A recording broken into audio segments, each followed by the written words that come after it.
る戦いを経て、宮本武蔵は東の都将軍家膝元の江戸にたどり着いた。その折玉坂立ち寄った居酒屋でとある噂話を耳にする。赤穂藩主浅野匠の神と幕臣吉良上野介による江戸城内での刃傷事件。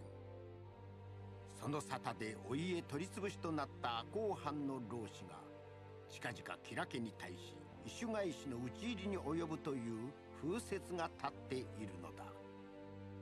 その赤穂老子の中には堀部安兵衛という高名な剣客も含まれていると聞き、にわかに興味を覚えた武蔵、吉良家が募る屋敷の警護役に加わることにした。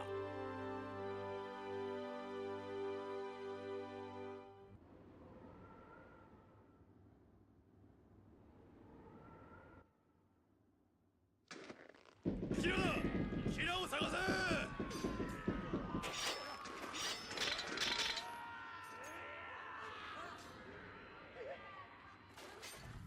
Okay, so that didn't take long. We are right back fucking into it. And like usual, I'm using the standard combo for Masashi, just why, all the way to victory. It's really easy. I don't know. Playing a game like this, I mean, there's a few reasons I decided to play it. I mean, the one was I've had it for 3 years. I've never been able to beat it up until about this past week. So, you know, it's a big milestone for me, and it's just so fucking weird. Like, Majesco, I really don't have any thoughts on, but Genki, the developer, who I assume is the developer, they made the Tokyo Extreme Racer games. I played Zero back on the PS2, and that's one of my, I won't say favorite, but one of the games I had a fond memory on in the early days of PS2. It may not be well made in terms of actual gameplay, but in terms of like the progression system, it's baffling how backwards it is, and yet it works so well. I mean, not to really get sidetracked here, but like with Tokyo Extreme Racer Zero, you would race people and then you basically defeat them. It felt like you were playing a good Midnight Club. Like, you know, you race these people, they each have their own unique emblem and motto and car style and everything, and it was all very neat to see. It felt very underground, even at the time. And no, I'm coughing, but I'll edit that out. So, anyway, you know, you take out these people and you'd unlock stuff for every guy you beat, and it just felt cool. Like, it felt like an MMO, but in a single-player aspect. And by that, it meant there was a lot of content. You wanted to keep going. You wanted to see what kind of emblems and characters you were going to race against, even if the racing itself was fucking miserable. And this game kind of works in that way. Like, if I had to, I would actually describe this game as a roguelike hack and slash with elements of a fighting game. And, you know, I'm not really into the whole rogue genre. I mean, I like Dark Souls, I want to buy Rogue Legacy, but, you know, it's not anything I need. It's not anything I desire out of gaming, but, you know, they're certainly interesting to study. And this, to be so old, I mean, I think it was either 06 or 07, but, you know, it was a near launch title Xbox 360 game, if not a launch title. And as much as a lot of the elements kind of scream to be that of last generation, because it might have been a port. I think this is the only version of the game. There might be a PS2 one. I don't really know. But you kind of want to blame its age on the fact that it's a PS2 title. But I think it's more than that. But for now, a cutscene.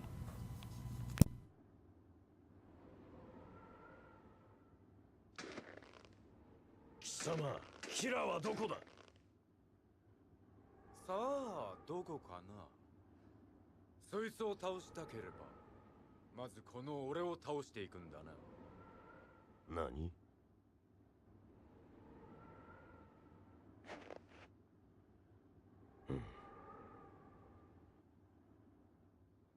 致し方ない。お相手いたそう。お主、かなりの達人と見受けるが、今宵の堀部康で悲願のために断じて負けるわけにはいかぬ。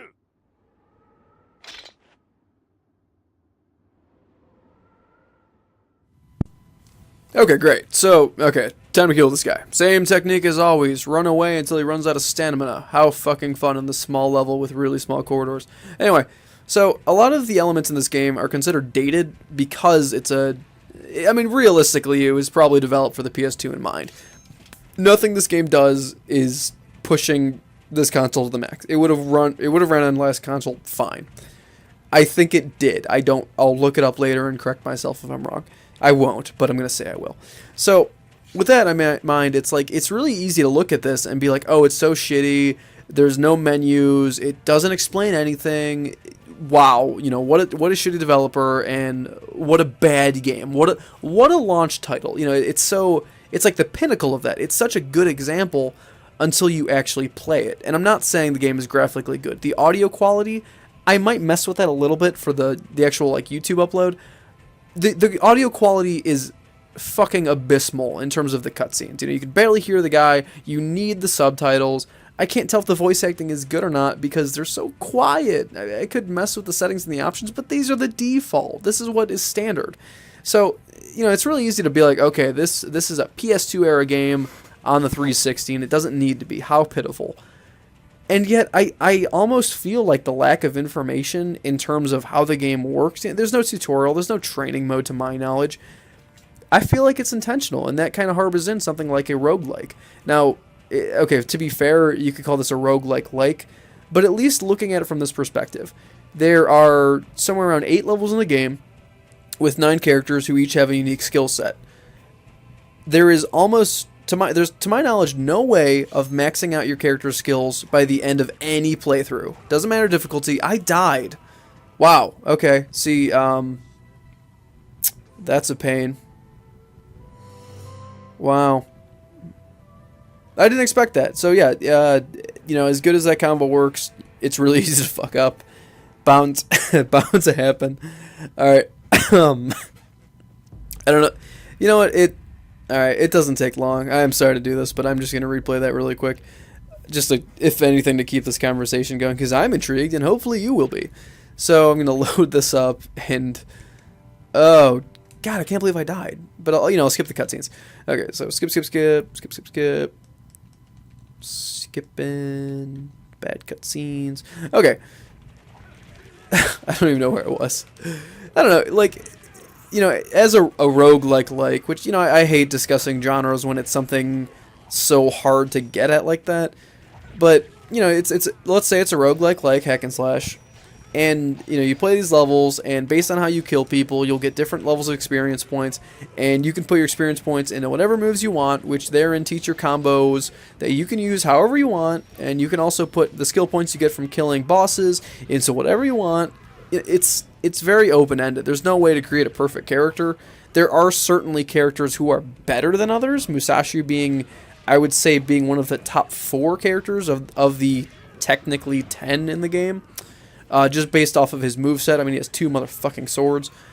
But it's so interesting. And, like, I got into this game thinking, alright, I'm going to have a really hard time. It's going to be super difficult. I'm going to hate my life. The graphics are going to suck. The story is going to be terrible.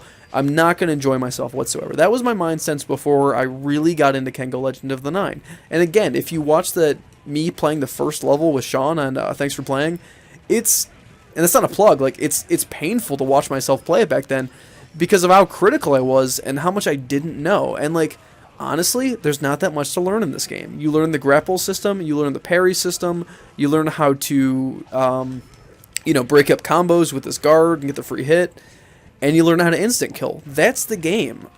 Everything else is up to you. I mean, you can go through the game using shitty combos, and you could win by running around rebuilding your stamina and health. You can break the game like I do and use this awesome combo system. You can get through the entire game using parries. You can get through the entire game using instant kills. It doesn't matter. It's up to you, but the game will punish you because the AI can do exactly what you can. Now, technically, all of these guys I'm killing, they can parry me. They can instant kill me. It's mostly based on my stamina and where I'm standing, but it can happen. Now, I died to a boss just now. That happens all the fucking time. That's usually the reason I'm forced to replay a level, even on the normal difficulty. The point is, it's so open-ended that yes, it does allow the player to do a bit of spamming, but if you don't know how to break the combo system like I'm doing, you will get parried, and you will get killed, and you will be frustrated. I feel like most people who play this game, myself included, you know, I'd say most people give this game up 2 or 3 tries before they realize they don't like it. They'll think it's difficult, broken, cheap, and unfair. It kind of is if you don't read the manual or don't have the manual, but it's not hard. Nothing about this game is hard. But I don't know. It's super interesting to me. I mean, you know, we're getting close to the Xbox One and PS4 being released, and like, this is a game that no one is really going to talk about again, and I think that's one of the major reasons I decided to pick it up again, is that there is so many games available on each console, and less than 100 ever get discussed. I mean, of course there's not enough time for it. I understand most gamers are never going to want to get to something like this when there is critically better reviewed games out there, but it... sorry. But like, if you're a collector, or you're into niche games, or you're snobby, or you're a hipster, or you like achievements, or, you know, whatever your reason is, if you find this game, you can buy it for less than $10, and maybe not so much as a, you know, as a reason for good gameplay, but just as a unique experience and kind of study of game design, it's worth playing. It's worth picking up. I mean, you may be like me, you know, a year ago, where you play it once, you get killed, and you kind of put it off. But like, I think there's something super rewarding about playing a game that, you know, less than 1,000, less than 100 people have ever beaten, less than 100 people have ever completed, or less than 10 people actually liked it. And you don't have to like it, but you're seeing this other side of the coin, and it's like, right now, you know, my family's playing Grand Theft Auto 5. My friends are still playing that. They're still playing The Last of Us. They're still playing, I don't know, fucking BioShock Infinite. All these brand new games, Call of Duty Black Ops 2, whatever. And I'm here playing this, and as much as you do feel like a bit of an outsider, you know, you feel a little fucking weird for playing an 06, 07 game in 2013, it's super interesting. And I think if you consider yourself not just a gamer, like, I think the idea of being a gamer is, I don't want to say going out the window, but there's too many subgenres and subcategories of this interest group of, you know, consumers, that I don't want to call myself a gamer anymore. I'm not trying to find some stupid fucking term. It's just that I like games. Sure, that makes me a gamer, but I'm not a RPG gamer. I'm not an FPS gamer. I just like games. And I died again. Alright, I had enough of my soapbox. I am going to do a shitty cutout video, and it'll just kind of show me killing him, and then the cutscene. No more rambles from me, for now. Alright, I'm feeling it this time. This time, I'm most totally gonna kill Yasube. And, yep, there we go. Fucking, fuck you. Killed me 4 times, you son of a bitch. Anyway, so, well, I killed him. And maybe I could be a dick and photo edit this to where I killed him my first time. No, it took 5 times. Okay, so, yeah, at any point during that, I could have given up and just taken the 2 skill points, and I still would have maxed out attack, but in this case, I want 1 point in health. That was worth fucking... How long did that take me? That was worth the extra 20 minutes. Yeah. Alright, so again, I got all of these useless points, and I don't really have a use for them, so I'm just going to kind of put them towards whatever and move on with my life. Alright, like usual, gotta save. Alright, so I've done with 3 out of the 8 missions. That is it for Chapter 3. Finally.